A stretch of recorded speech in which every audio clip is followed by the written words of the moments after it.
Retour de la pause pour la deuxième partie de l'émission Le Monde en 7. Vous l'avez compris, la première partie était consacrée à la Guinée, sujet fort intéressant.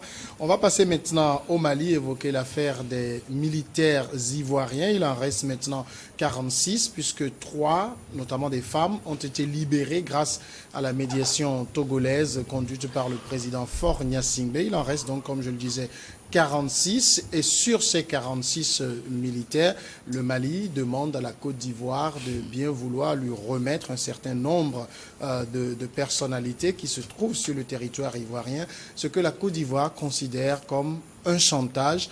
Le président ivoirien a organisé un conseil de sécurité sur la question. Le ton, le moins qu'on puisse dire, monte entre Bamako et Abidjan. Bamako a réagi donc au Conseil de sécurité ivoirien. Nous allons écouter le porte-parole du gouvernement malien. Animé d'une volonté d'adversité, le gouvernement ivoirien accuse le Mali d'avoir pris en otage les militaires ivoiriens en faisant fi des conditions obscures et des manquements ayant entraîné l'inculpation par la justice malienne des 49 mercenaires ivoiriens, d'avoir transformé un dossier judiciaire en une crise diplomatique et par conséquent de saisir la CEDEAO. Le gouvernement de la transition souligne qu'il n'est nullement concerné par cette procédure devant l'instance communautaire. Aussi, il indique à la CEDEAO que l'affaire des 49 mercenaires ivoiriens est purement judiciaire et bilatérale. Voilà donc pour la réaction du Mali, le gouvernement malien, donc, qui considère que la procédure entamée contre la Côte d'Ivoire qui a décidé de saisir la CEDEAO, le Mali considère ne pas être concerné par cette procédure. Zana Sadio Réchou, est-ce que vous pensez que la gestion que font les deux États de cette affaire est, j'ai envie de dire, est-ce que c'est la bonne manière qu'il faut gérer cette affaire entre ces deux pays? Vous savez, on ne peut pas, c'est difficile de se mettre à la place des gens qui ont la gestion d'un pays. C'est très difficile. Mais ceci dit, on peut remarquer que aussi la présidence ivoirienne, via un communiqué récent au lendemain de cette affaire, a reconnu qu'il y avait des manquements. Mais c'est difficile aussi de penser que la Côte d'Ivoire était sur le point d'aller déstabiliser le Mali avec des militaires au bord de Air Ivoire. Donc c'était une liaison officielle, on savait que c'était des militaires dedans, sauf que leurs armes allaient être acheminées par une autre liaison. C'est difficile, parce que ils étaient censés passer par l'aéroport, c'est difficile de penser ça. Mais vu que les intéressés eux-mêmes, ils reconnaissent qu'il y a eu des manquements, quelle était la nature de ces manquements? En tout cas, pour ce que moi je sais que pour toutes les missions que les pays envoient à l'étranger, leur contingent est toujours divisé en deux parties. Il y a ceux, c'est-à-dire les techniciens, qui sont sur le terrain pour faire face ou bien pour gérer la situation, et ceux qui assument leur sécurité. Partout, c'est comme ça. Donc, il y a le personnel logistique et le personnel qui est sur le terrain. Ça a toujours fonctionné comme ça. Bon, maintenant, une partie, c'est-à-dire la partie malienne, veut qualifier ces gens qui sont sur le terrain pour assurer la logistique et la sécurité de leurs compatriotes, disent que bon, c'est des mercenaires. Moi, je me dis, c'est à eux de voir. Mais pour dire que la CEDEAO n'est pas compétente pour traiter de cette affaire, bon, je crois quand même qu'on commence par aller dans un peu de la surenchère, parce que les tests de la CEDEAO sont clairs. Si les tests de la CEDEAO ne sont pas, ne permettent pas à la communauté de résoudre ce problème, mais forcément, il y aura une instance. Et moi, personnellement, je pense que l'ONU est l'instance la plus amenée à se prononcer sur cette situation, parce que c'était, en tout cas c'est ce que les Ivoiriens disent, le côté ivoirien, que c'était dans le cadre d'une mission de l'ONU. L'ONU dit que certes c'était dans le cadre de sa mission, mais qu'il y a des manquements qui... voilà. Donc moi je dis, c'est très difficile aujourd'hui de se dire voilà ce qui s'est réellement passé. Il y a des non-dits, mais en tout cas il y a quelque chose qui est sûr et certain, c'est que la partie ivoirienne parle elle-même de manquements. Maintenant, qu'il y ait des manquements, ça c'est une chose, mais c'est quand même osé de demander qu'en contrepartie, on vous donne des réfugiés politiques. Ça, c'est grave. Ça veut dire que le droit humanitaire international, le Mali veut le bafouer juste à cause de cette affaire. Mais ça va être... Mais si la Côte d'Ivoire accède à cette demande de livrer des réfugiés politiques, mais ils ne peuvent pas le faire. Mais ça va créer un antécédent pas possible. Du côté du Mali, on les considère comme des gens qui sont en Côte d'Ivoire pour déstabiliser le Mali. Qui sont venus au Mali. C'est-à-dire, il y a deux choses. Ils sont venus, aujourd'hui, ils sont inculpés de tentative. Non, il parle des deux personnes. Des personnalités que le Mali réclame. Ah, ok, mais quand vous avez le statut de réfugié politique, mais ce n'est pas l'État lui-même qui active ce protocole, c'est un droit international qui vous est reconnu. Donc, quand bien même vous êtes réfugié politique, mais vous êtes sur une couverture internationale, la Côte d'Ivoire, elle seule ne peut pas agir. Et vraiment, c'est vraiment osé. Vous imaginez un pays remettre un réfugié politique, mais tous les réfugiés politiques vont fuir ce pays. Yaounoukoulou, cette affaire pour vous, est-ce qu'elle est pour le Mali, d'un côté, une manière de prendre sa revanche parce que vous savez le rôle qu'on attribue à la Côte d'Ivoire dans les sanctions qui ont été prises contre le Mali. Est-ce que finalement le Mali tient le bout pour prendre sa revanche? Non, d'abord, M. Samuel, permettez de saluer quand même cette posture de la Côte d'Ivoire de ne pas baisser les bras pour ce qui concerne ses fils qui connaissent des difficultés à l'extérieur, parce que d'habitude, c'est avec les Occidentaux que nous voyons ça. Même si c'est une seule personne, ils font tout et tout. Ils vont remuer ciel et terre. Ciel et terre pour que ce fils leur revienne. Et donc, d'abord, je salue la Côte d'Ivoire là-dessus. Et de deux, vous savez, Monsieur Samuel, je crois que je suis obligé toujours de me répéter, par rapport à ces situations-là qui prévalent, que nous vivons également au Mali en ce moment-ci.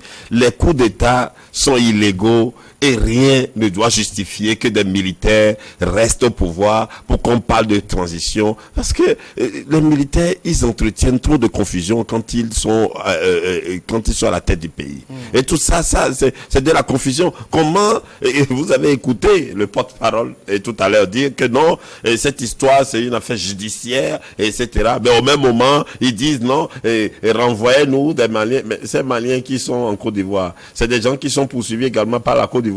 C'est des gens qui sont emprisonnés en Côte d'Ivoire et ils se mettent dans la même posture que la Côte d'Ivoire qui s'active à sauver ses compatriotes et ses fils.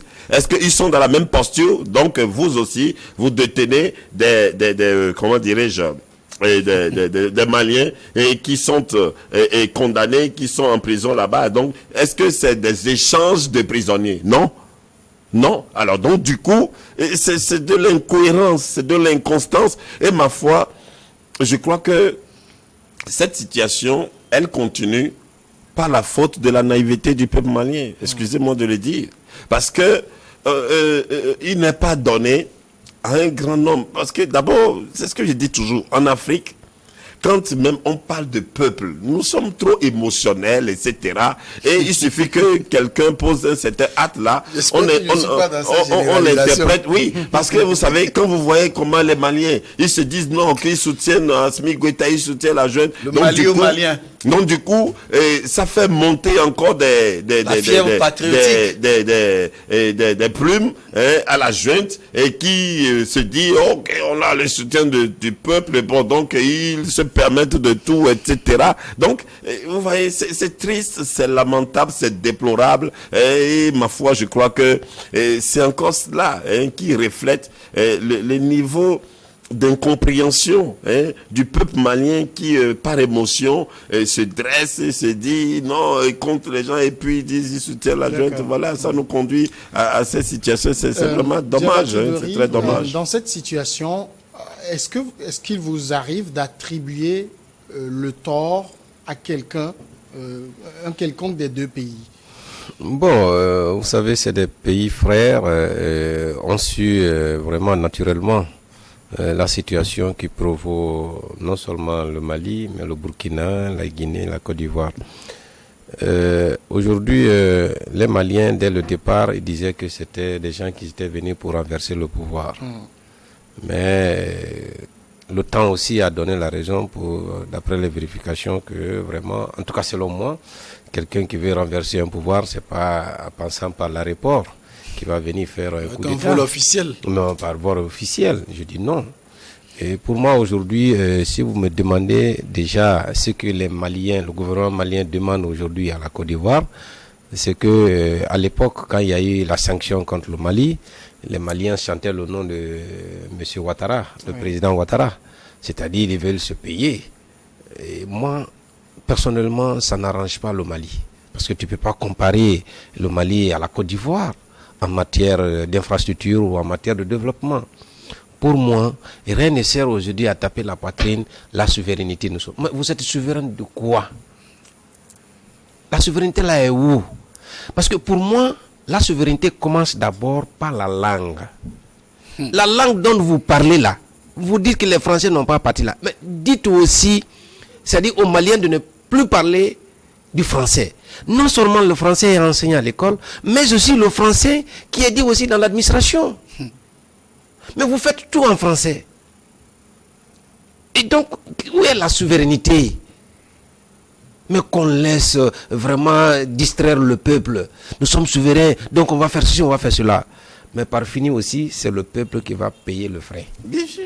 Et comme je dois le dire, je m'excuse encore vraiment du peuple africain, mais c'est la naïveté aussi de nos peuples qu'il faut voir ici. Et donc, moi j'ai confiance au président Ouattara. Je crois que la manière dont il a résolu la crise qui s'écoulait entre Bassolé de Burkina Faso et de Guillaume Soro, diplomatiquement, je crois qu'il va le faire. Il est en train de partir parce que c'est un homme de stratège et c'est un grand homme. Qu'on l'aime ou pas, Ouattara c'est un grand homme dans le monde entier. Et donc, le mieux pour le Mali, c'est de régler cette affaire diplomatiquement. Mais pas avec l'arrogance, mais pas avec la force. On ne peut pas dire aujourd'hui que le fils de l'ancien président paix à son âme Ibeka et l'ancien premier ministre Boubou Cissé, qu'il faut nous le donner et avant qu'on nous vous donne. Mais attends, c'est quel échange? On vous a dit qu'on les a pris en otage? Non, parce que je me souviens encore les otages bulgares qui étaient dans la main de Kadhafi, paix à son âme, où il a demandé des échanges. Mais non, parce que ça finit par quoi? Sarkozy a envoyé sa fille et puis ils ont réglé ça diplomatiquement. Aujourd'hui, on ne peut pas dire niet, non, on ne peut pas libérer les 26 et sans que tu nous donnes... Non, aujourd'hui, ils sont en exil en Côte d'Ivoire et puis c'est les politiques. Si c'est vrai que vraiment c'est la Côte d'Ivoire qui les détenait parce que il y a des choses, mais vous pouvez parler des échanges. Mais dans ce cas-là, échange contre nature. Contre nature. Mais dans ce cas-là, je ne vois pas pourquoi on va parler d'échange. Mais parce que, en résumé, le Mali veut payer vraiment ses frais, ses comptes à la Côte d'Ivoire parce que la sanction qui était là, on ne faisait que sentir le nom de Ouattara. Alors que la CEDEAO ne se résume pas à M. Ouattara. C'est la CEDEAO qui a pris sanction, mais pas la Côte d'Ivoire. Moi, je conseillerais à mes frères maliens parce que j'ai beaucoup aimé le Mali à travers mon père spirituel, paix à son âme, Soumaïla Cissé, qui m'a adoré, qui m'a pris comme son fils, de dire aux Maliens que les Maliens ont tant souffert comme les Guinéens. Donc, c'est de régler ce problème diplomatiquement et de tout faire aujourd'hui pour qu'il y ait la calmie. Il ne faut pas ouvrir des fronts partout, ce n'est pas bon pour le pays. Monsieur Samé, si vous permettez, il faut que et la CEDEAO et l'Union africaine constituent une force en attente. Et lorsque dans un pays, il y a des citoyens, soi-disant militaires, qui prennent le pouvoir par la force, et qu'on cette fois intervient pour les dégager, pour nous épargner ces c'est pas le pouvoir seulement, ils ont pris le pays en otage. Ah oui, c'est ça. La Guinée et le Mali, ils ont pris le pays en otage. Situation. Oui, Zana Sadio, alors à présent, bon, c'est vrai qu'on le dit, entre les deux pays, on voit au haut niveau le ton qui monte, mais ce sont 46 pères de famille, frères de quelqu'un qui sont en prison. Comment vous voyez le bout du tunnel pour eux? Non, vous savez, c'est vraiment déplorable les conditions dans lesquelles on les a arrêtés c'est-à-dire c'est à leur descente de l'avion d'ailleurs. Oui. Donc aujourd'hui, on ne peut pas dire qu'il y a même un début de commencement de l'infraction qu'on veut leur imputer. C'est-à-dire où sont les pièces à conviction, on a bien envie de savoir. Mais ceci dit, c'est une bonne chose de savoir que le leadership de notre pays est très impliqué. Et dans ce dossier, c'est vrai qu'on a déjà libéré juste que 3, ce n'est que 3 pour le moment. Mais on espère que la raison va prévaloir, excusez-moi, sur comment on appelle, cette foire de faire voir que oui, c'est nous qui sommes plus fiers de notre pays, etc. À partir d'un certain moment, l'histoire ne nous jugera pas sur ces petits détails. L'histoire jugera le bilan politique. Est-ce que le pays est plus réconcilié après vous? Est-ce que vous avez laissé plus d'orthodoxie financière? L'histoire ne retiendra pas ce que vous ferez des exilés politiques que vous réclamez à corps écrit. Donc moi je crois que les autorités maliennes, ils ont plus à se focaliser sur la réussite de ce qu'ils appellent leur transition, parce qu'après on leur jugera sur ce qu'ils auront laissé. Ils cherchent la naïveté du peuple. D'accord, merci, on va marquer.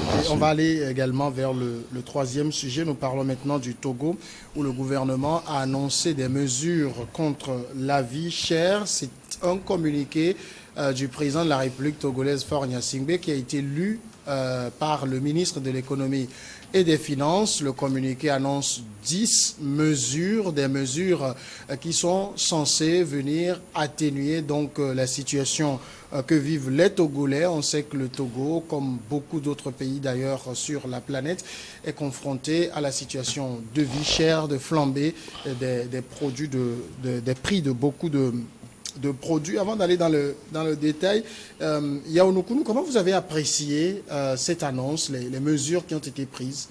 Non, vous savez, il faut s'en réjouir parce que ceci révèle que, je vais dire, le chef de l'État, ceci révèle que le chef de l'État prêtait oreille attentive aux cris des populations, aux cris des organisations de la société civile, parce que non seulement il n'y a pas que notre organisation, le ton de la jeunesse patriotique, mais il y a l'association des Togolais des consommateurs, il y a la Ligue des consommateurs, etc.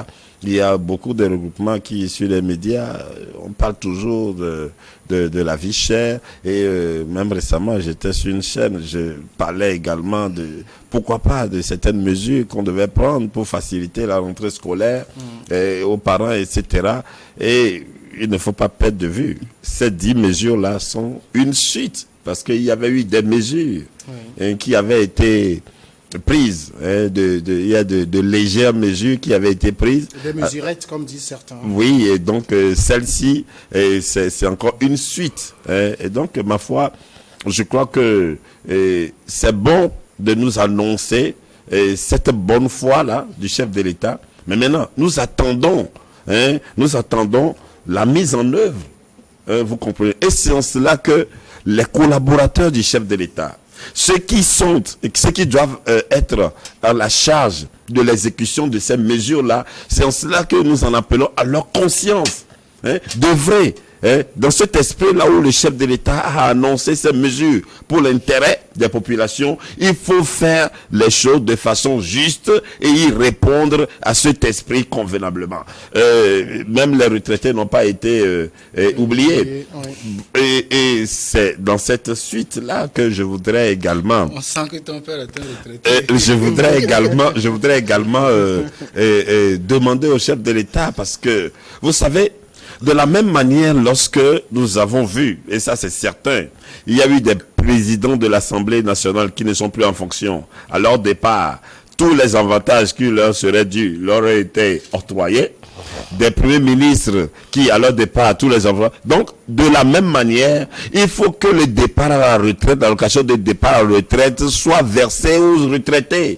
Il faut que, je crois que si le chef de l'État prenait cette mesure-là, elle serait beaucoup plus significative aux retraités que cette revalorisation de 5% dont il est question. Parce que c'est de droit, donc il ne faut pas faire de demi-mesure. C'est-à-dire que à certains, il faut leur donner leurs droits comme parce qu'ils auraient occupé des postes politiques et donc du coup ça fait des citoyens extraordinaires, des citoyens diamants et au détriment d'autres. Non, il faut faire les choses de façon juste. L'allocation de départ à la retraite, il faut que ça soit effectif, que les retraités ils perçoivent et là je crois que ça rentre toujours dans l'intérêt. Même question, quelle appréciation vous avez faite de l'annonce de ces mesures? Moi, ça m'a donné beaucoup de casse-tête. Beaucoup de casse-tête. Je n'en avais même pas encore fini avant de venir sur ce plateau. Et vous savez, nous sommes environ 8 millions de Togolais. On dépasse 8 millions parce que le dernier chiffre que j'ai vu sur le site de l'Institut national de la statistique, on était à 8 millions 2. Ah, c'est parce que vous faites beaucoup d'enfants ces derniers jours. Sinon, dans mon temps, c'était 8 millions. Donc, ceci dit, nous sommes 8 millions de Togolais. Et figurez-vous que la proportion en termes de fonctionnaires. Alors, vous anticipez des questions. Ça ne dépasse pas 2% de la population. Non, j'ai bien envie de dire 1%, mais je suis gentil. Ça fait 0,75%. Voilà, donc c'est ça le chiffre. 0,75% de la population sont des fonctionnaires. On augmente leur indice. La valeur indicielle. On leur octroie des avantages pour 0,75% de la population. Bon, si on exagère, on dit par exemple qu'en moyenne, un seul fonctionnaire fait vivre 10 personnes. Je suis en train d'exagérer, on va dans le pire des cas. Multiplions ça par le nombre de fonctionnaires et voyons voir l'impact réel que cela a sur la population. Mais par contre, vous avez un secteur que moi, je juge souvent lésé lors de ces décisions-là. C'est le secteur informel qui occupe plus de 80% de l'économie et qui emploie plus de 70% de la main-d'œuvre. Donc moi, personnellement, quand je vois les organisations de certaines sociétés, de la société civile, crier, augmenter le SMIC, mais je dis, la majeure partie de la population ne vit pas du SMIC. Ce n'est qu'un petit pourcentage. Donc quand vous demandez ça parce que vous reprenez ça des associations occidentales, vous avez entendu parler de ça, mais quel est l'effet réel que ça a sur la population? Mais les conducteurs, laissez-moi, vous allez en venir tout à l'heure. Lorsque vous prenez les conducteurs de taxi, oui c'est vrai, ils ont fait des efforts, la subvention pour le carburant a été revue à la hausse, mais ça permettra de réduire le prix du litre du carburant en termes de quelle proportion? Au bout de combien de temps? Est-ce que la subvention aux engrais va permettre la réduction du prix du céréal vendu au bol? C'est pourquoi je dis, moi, ces mesures, c'est vrai que ça arrange certaines parties de la population, mais est-ce que ça permet d'avantager la grande partie de la population qui est dans le secteur informel? Point d'interrogation. Oui. Alors, je veux rappeler, je veux revenir à vous, monsieur. Mais si vous permettez, monsieur Sabia, juste une minute. Oui, très rapidement. Mais monsieur Sana, vous savez qu'il y a également une disposition qui est prise pour les parents d'élèves. Je veux rappeler, parce que c'est pour ça que je savais que vous allez revenir sur ça. Je voulais rappeler les 10 mesures rapidement. Voilà. Mais avant, je veux et aujourd'hui, je suis allé au marché. Oui. Le bol du prix du maïs est à 550. Ce n'est plus, donc ça concerne également je ne suis pas sûr. Donc on a annoncé la mesure. Non, j'ai payé le maïs aujourd'hui au marché, le bol de maïs à 550. J'en doute fort, mon frère. Non, j'en doute fort. J'en doute fort. Je sais que vous n'êtes pas togolais, mais quand un gouvernement prend un certain nombre de mesures, est-ce que vous dites, voilà un gouvernement responsable qui est conscient que sa population souffre? Oui, c'est vrai que le monde entier est dans une crise aujourd'hui, surtout avec la guerre de la Russie et l'Ukraine. Ça fait que vraiment les prix ont augmenté partout dans le monde, même en Europe aujourd'hui, aux États-Unis. Je voudrais d'abord remercier le gouvernement togolais, mais surtout le président, le fait qu'il a pensé non seulement aux fonctionnaires, mais au-delà de ça, je crois qu'il doit penser aujourd'hui encore à la population. C'est extrêmement important parce que quand tu prends les fonctionnaires, ils sont très minimes par rapport au bas peuple qui subissent. Et je pense également à nos mamans, à nos papas qui n'ont pas été à l'école, qui ne sont pas fonctionnaires aujourd'hui.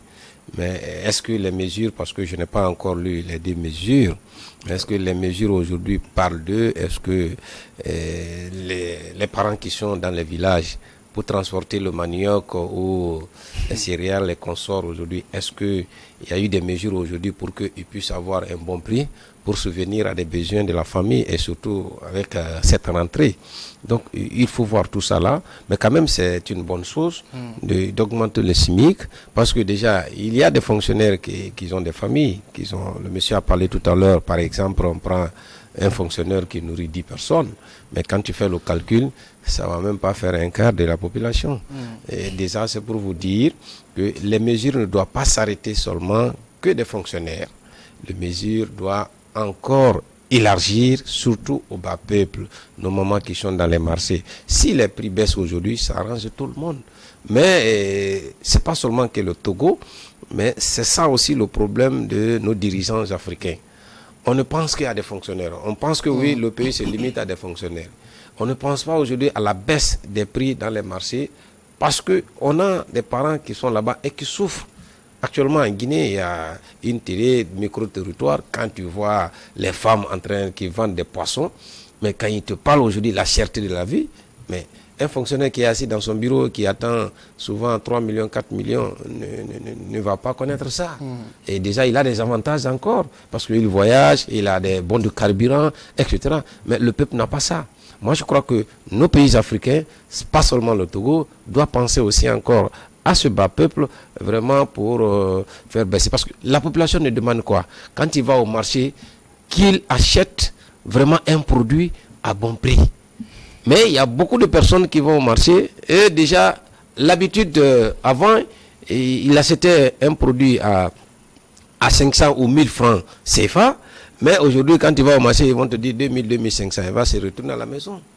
Et donc, comment se fait-il que nos gouvernements doivent mettre en place pour que vraiment le peuple aussi puisse bénéficier, profiter? Je disais que j'allais rappeler rapidement les mesures. J'ai devant moi, on dit, mesures du président de la République du 16 septembre pour la protection du pouvoir d'achat. Je vous les cite rapidement. Augmentation de 10% de la valeur indiciaire des salaires et des pensions de retraite. Ça concerne les fonctionnaires. Revalorisation additionnelle de 5% de la pension de retraite. Ça concerne les fonctionnaires. Indemnité mensuelle de 10 000 francs à titre exceptionnel. Ça concerne les fonctionnaires. Gratification du reliquat de l'avance sur salaire consenti en janvier 2022 aux fonctionnaires. Donc, ça concerne encore les fonctionnaires. Ça, ce sont les 4 premières mesures. Augmentation de la subvention pour les engrais de 6 milliards de francs CFA pour la porter à 7,5 milliards afin de permettre de stabiliser les prix tout au long de la campagne 2021-2022. Cette campagne est en train de s'achever déjà.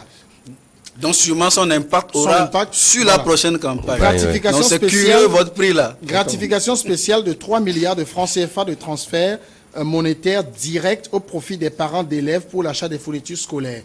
On va discuter de ça tout à l'heure. On va me dire comment, parce que moi aussi je suis parent d'élèves. Je ne suis pas fonctionnaire. Est-ce que c'est tous les parents d'élèves qui sont fonctionnaires, enfin, qui sont concernés par cette mesure? Subvention de 2,5 milliards de francs CFA pour l'acquisition de manuels d'écriture et de lecture pour les élèves de l'enseignement primaire. Est-ce que c'est tous les élèves de l'enseignement primaire qui sont concernés? Dotation additionnelle de la subvention aux produits pétroliers de 30 milliards de francs CFA pour la porter à 37 milliards. Est-ce que ça veut dire qu'au litre, le prix va baisser? C'est la question et que j'ai posée. de quelle proportion? Alors, on poursuit. Poursuite de l'application des mesures fiscales prises en faveur du secteur privé dans le cadre de l'état d'urgence sanitaire. Donc ça, ce n'est pas du nouveau. On poursuit quelque chose qui avait été déjà pris. Dotation additionnelle de la subvention au gaz domestique de 7,7 milliards. Est-ce que ça veut dire que le prix du gaz va baisser? Voilà. Encore une autre question. Instruction pour accélérer les discussions portant sur la revalorisation du SMIC. J'avoue, M. Yaounoukono, quand j'ai lu les mesures, je lisais sur les réseaux sociaux hier l'euphorie de beaucoup de personnes, mais j'ai posé juste une question. Est-ce que nous sommes en face d'un président des fonctionnaires? Monsieur Samuel, il y a une chose que nous devons comprendre. Et vous savez, dans un peuple, le corps, les fonctionnaires, constitue une cible bien facilement maîtrisable pour le gouvernement. Vous connaissez sa proportion? Oui, mais l'une des phrases que prononce tout président qui fait son premier discours, je suis le président de Oui, absolument. Voilà. Non, ce que je dis est bien clair. Je dis, dans un pays, parmi toutes les couches, le corps de l'administration, des fonctionnaires, est le corps là que le gouvernement maîtrise beaucoup plus. Beaucoup plus. Et encore moins, encore plus, encore en Afrique encore.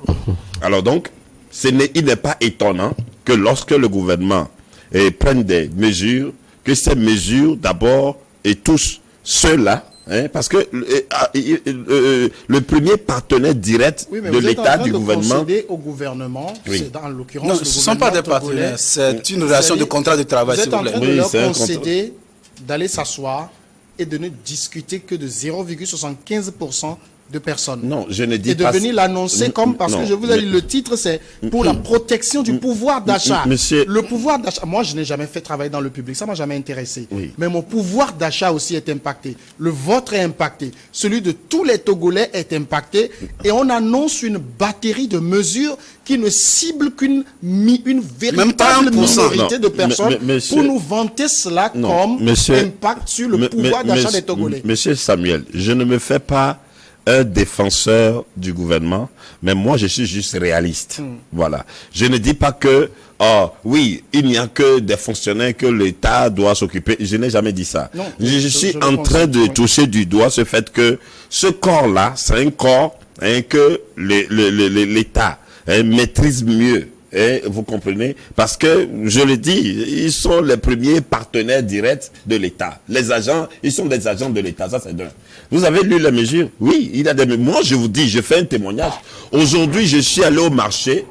Nous avons tous crié dans ce pays que le prix du bol du maïs était à 1000 francs, 1200. Je suis allé au marché ce matin, le bol du maïs, je l'ai acquis à 550. Est-ce que ça a un rapport avec les annonces? Ça, c'est un témoignage.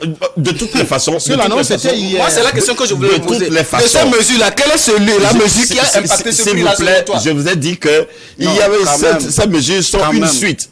Ces mesures sont une suite. Et n'oubliez pas qu'entre-temps, le ministre du Commerce, il y a eu des actions que le ministre du Commerce avait effectuées, à rencontrer des acteurs, etc., économiques, etc. Alors donc, moi, je fais juste un témoignage. Vous comprenez? Que ce soit ces mesures éditées hier, ou que celles éditées auparavant, et dont celles-ci viennent suivre. Moi, j'ai vécu une réalité, c'est qu'aujourd'hui, le prix du bol du maïs au marché est à 550 que je l'ai acquis. Voilà. Allez au marché à Guassier. Alors, on a lu toutes ces mesures, je l'ai dit, il y a des mesures, enfin, la plupart ciblent clairement les fonctionnaires, mais beaucoup aussi essayent de comprendre. Quand on dit, par exemple, qu'il y a une gratification de 3 milliards de francs CFA au profit des parents d'élèves, de quels parents d'élèves parle-t-on ici? Non, moi, vous avez fait un développement qui est venu me conforter. J'ai dit qu'à l'annonce de ces mesures, ça a plus suscité beaucoup de questions en moi, parce que moi, je suis d'abord un analyste de données, et j'ai l'avantage d'avoir étudié ce qu'on appelle l'économie, j'ai l'avantage de travailler dans le système financier. Je sais de quoi je parle. Donc, personnellement, je suis étonné le lien qui existe entre cette batterie de mesures.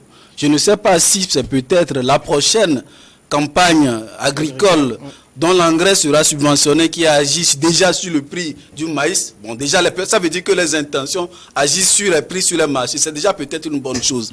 Mais moi, je continue de dire que je pose beaucoup de questions. On a d'un côté 0,75% de la population qui trouve plus son compte dans des mesures. La question que je pose, qu'en est-il alors du secteur informel? Ça rejaillit. Qu'en est-il du secteur informel qui contribue, le secteur plutôt, qui lui représente plus de entre 70 et 80% de l'économie nationale? Ça rejaillit. De l'économie nationale. Donc moi j'aimerais qu'on ne banalise pas des analyses éminemment économiques, On veut savoir, par exemple, dans la hausse de cette subvention, dans quelle proportion cela va impacter le prix de l'essence? J'ai bien envie de savoir. Le gaz butane qui est peut-être à 9 000 et quelques aujourd'hui. Moi j'ai laissé ça, j'ai opté pour les fours électriques parce que le prix là, c'était exorbitant pour moi. J'ai envie de savoir combien le prix du gaz butane va chuter. j'ai bien envie de savoir. Ça, c'est une autre question. Lorsqu'on prend les fournitures scolaires de ceux des écoliers, mais on sait dans quelle proportion, on sait les niveaux. Quand on prend le cours primaire, on sait environ combien on dépense pour les livres quand on est au cours primaire. On sait combien on dépense quand on est au cours secondaire. On sait combien on en dépense quand on est au lycée. Et j'ai bien envie de savoir, est-ce que c'est le plus gros qu'on touche ou bien on veut toucher le plus facile? C'est pourquoi je dis, c'est des questions. Pour le moment, je n'ai pas encore de réponse. Mais je pose beaucoup de questions. Et aujourd'hui, moi je peux dire, fort de ces mesures-là, mais c'est indéniable pour dire qu'on sauvegarde le pouvoir d'achat des fonctionnaires. C'est une vérité. Parce que comment ceci impacte celle qui revend, le cordonnier, le chauffeur de taxi, comment il trouve son compte dans ça? C'est des interrogations. Et moi, par exemple, qui abandonne mon véhicule pour prendre le transport en commun, comment est-ce que le prix de mon transport, cela va impacter le prix du transport que je paie?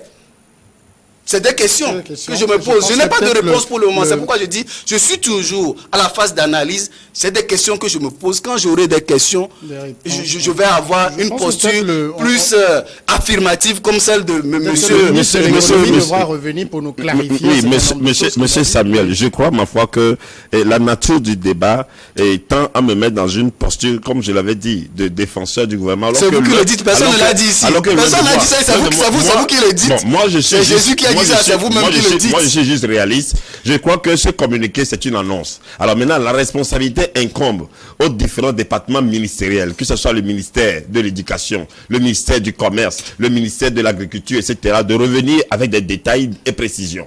Bon, maintenant... Oui, mais en même temps, moi, je comprends ce que vous dites, monsieur Nkono, mais en même temps, monsieur Samuel, vous ne pensez pas que lorsque un fonctionnaire verra le pneu de sa voiture crever, et il s'arrête devant un vulcanisateur pour lui arranger ça et il lui paye. Vous ne pensez pas que ce que le fonctionnaire gagne, ça rejaillit également sur... Est-ce qu'il va augmenter le prix? Même si on n'a pas augmenté, il va payer. Si on lui réparait ça à 100 francs, selon vous, il fonctionne au prix que le vulcanisateur a fixé. Et maintenant, les vulcanisateurs maintenant, ils fixent le prix à 1000 francs. Ou bien avant, c'est à 500. Maintenant, ils fixent le prix à 1000 francs. Ça va s'appeler de l'inflation parce qu'il va y avoir une hausse des prix. Lorsqu'il s'arrête, il paye un épi de maïs, il mange, et bien ça rejaillit. Donc ne dites pas que les fonctionnaires, tout cet argent, ils ne gardent pas ça dans la poche et puis ils ne vivent pas d'argent. Le sens de ma question, monsieur Nkono, ce n'est pas de dire que c'est mauvais, c'est de dire en quoi tous les autres Togolais ça rejaillit. Non, moi je ne vis pas du salaire d'un fonctionnaire. La bonne dame qui vend le maïs, c'est pas le salaire d'un fonctionnaire qu'elle attend. Non, si, mais ça rejaillit. Vous et moi, nous achetons chez elle, monsieur Nkono. Si elle le vend à 100 francs au fonctionnaire, nous le vend aussi à 100 francs. Donc, il y a rien qui rejaillit. Le fonctionnaire n'ira pas l'acheter. Comme mon salaire a augmenté, je vais le payer maintenant à 150 francs.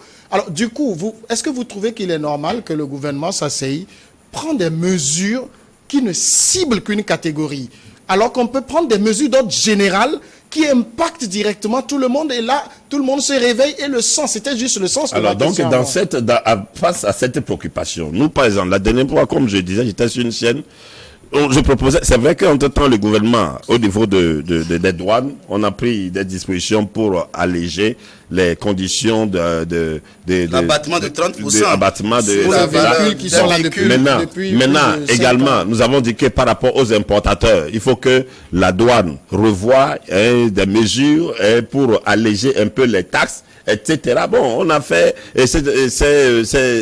on a proposé ces idées-là. Bon, mais le gouvernement, c'est lui qui a l'appareil en main et c'est lui qui a la maîtrise des conditions dans lesquelles il engrange les recettes, il gère les ressources, etc. Bon, donc, ma foi, je crois que j'espère qu'ils sont à l'écoute et qu'ils, pourquoi pas, feront encore plus d'efforts en ce sens-là pour répondre aux aspirations du peuple. De toutes les façons, l'homme est insatiable, quel que soit ce qu'il va aujourd'hui, il voudra toujours.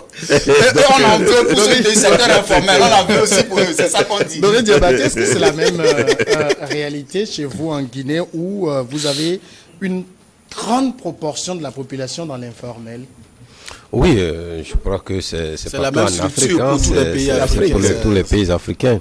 Moi, je crois que le gouvernement, ce qu'il doit faire pour que le peuple aussi, surtout le bas peuple, y trouve son compte, c'est qu'aujourd'hui, les taxes au niveau des douanes, qu'ils commencent aussi vraiment à revoir à la baisse. Ça, c'est un. Deuxièmement aussi, surtout le carburant. Vous savez, partout en Afrique, dès qu'on augmente le carburant, tout augmente. Donc, il faut penser, parce qu'il y a des gens, comme vous avez parlé tout à l'heure des vulgarisateurs, mais un vulgarisateur aussi a une famille. Il a des enfants qui vont à l'école. Et il doit s'habiller. Mais quand il va au marché aujourd'hui pour acheter un habit, mais ça combien? Mais l'habit là, ça quitte d'où? Si ça vient par le port, je crois que le gouvernement doit revoir aujourd'hui comment faire baisser encore vraiment le prix des douanes. En tout cas, il y a des produits aussi, pour que le peuple y trouve sa compte aussi, tels que le sucre, tels que le ciment, tels que la farine, parce qu'en Afrique, on consomme beaucoup de pain. Oui. Donc, c'est des produits aujourd'hui que le gouvernement doit dire, bon, écoutez, quand des produits de nécessité, des premières nécessités, où le peuple consomme beaucoup, c'est de faire vraiment un allègement pour que vraiment le peuple se retrouve. Mais si on consacre seulement à l'augmentation du SMIC au niveau des fonctionnaires, je crois que ça n'aura pas d'impact sur le marché. Et ce que je viens de le dire, je crois que le gouvernement doit voir ça, parce que nous, on se souvient encore quand il y avait Ebola chez nous, et le président a pris des mesures par rapport au prix de farine, d'huile, de riz, parce que on importe tout. Presque. Sinon, on a des terres cultivables aujourd'hui, plus de 6 millions de terres cultivables qui sont très fertiles, mais malheureusement, les cultivateurs ne sont pas accompagnés. Donc, ça fait aujourd'hui que le riz, la farine, et puis beaucoup sont importés. Mais si le gouvernement arrive à dire que oui, le doudaillement aujourd'hui était à tel pourcent et qu'on ramène à tel pourcent, directement, ça va avoir de l'impact, parce que le pain, une mèche de pain qui était vendue à 2000 en francs guinéens, aujourd'hui nous sommes à 4000 à 4500. Donc parce qu'il n'y a pas de mesure d'accompagnement. Et le commerçant ne fait pas son commerce pour perdre. Jamais. Il va gagner.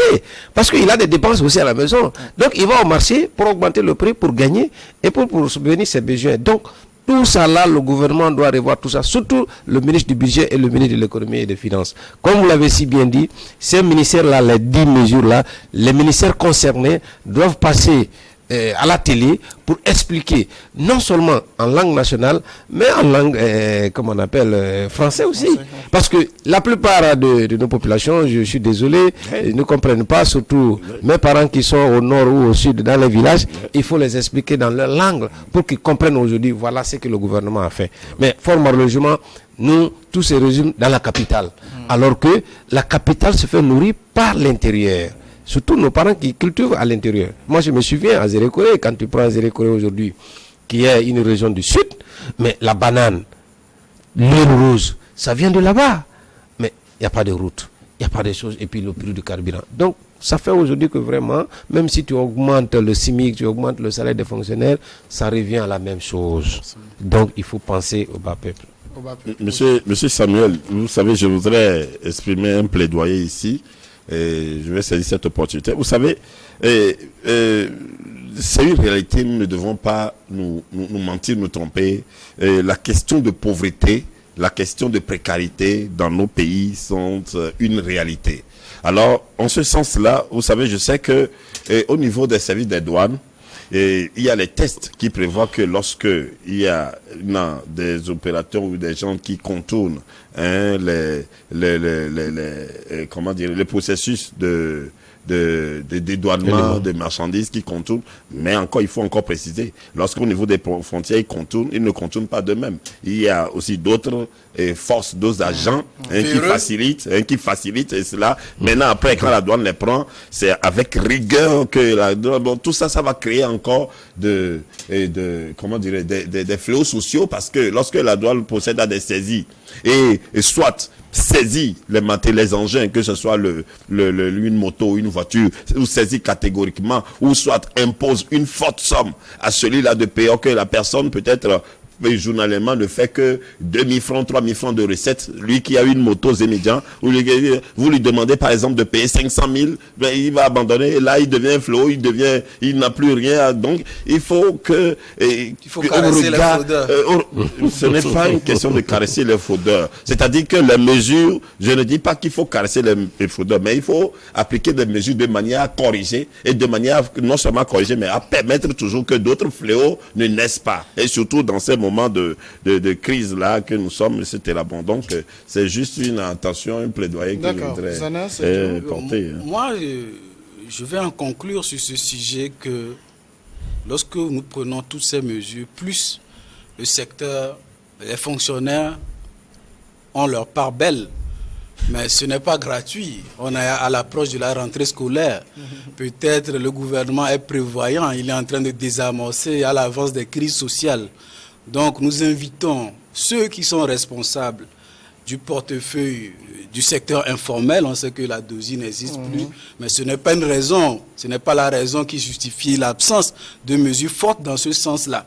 Donc il faut que celui, ou bien ceux qui sont responsables de ce secteur-là, portent à l'attention de celui qui gouverne le pays qu'attention, il y a des gens qui font plus de 70% de l'économie nationale et qui ne se retrouvent pas. Par exemple, j'aurais apprécié une seule mesure, de nous dire par exemple simplement qu'on a baissé le prix du litre de 100 francs. Moi ça me suffit. Ça là, tout le monde s'y retrouve dedans. Aussi bien les fonctionnaires, aussi bien tout le monde, toutes les personnes, aussi bien ceux qu'on vend au marché, tout le monde s'y retrouve dedans. Au lieu d'avoir 10 mesures où on a 9,75 sur 10 qui concernent seulement les fonctionnaires. Merci beaucoup Zana Sedjorichou d'être passé répondre à nos questions. Merci Yahweh Klonukunu également d'être passé. Oui, merci à vous M. Samuel. Et puis Diabati Doré, merci également à vous. Oui, grand merci à vous aussi. Et je salue aussi vraiment mes frères. On a partagé un bon moment ensemble. Moi, je suis content de vous voir. Ça fait, on est content de voir des gens de notre génération qui tiennent bien du bout du côté. J'aurais bien aimé être guinéen pour vous voter. Merci. Hélas, non, mais l'Afrique, c'est une famille. Hein, et donc, vous avez des femmes à nous proposer pour nous nationaliser. On va en parler à la fin de l'émission. Merci à tous. Merci d'être restés à notre compagnie. On se retrouve le samedi prochain.